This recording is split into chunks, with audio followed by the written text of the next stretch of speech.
Narito po kami sa halos ibabaw na ng isa sa pinakamataas na bundok ng Sierra Madre.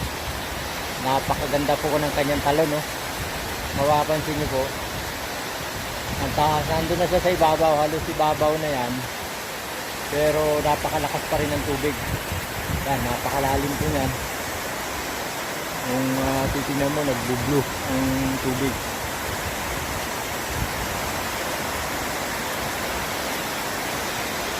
Napapaligiran po yan ng pader na. Ayan, pader pangpang na po yan dyan. Pampang papuntang ilog. Wala pong tanging daan kundi yung ilog. At ito naman po, pampang din po yan, nakapaligid. Ayan po.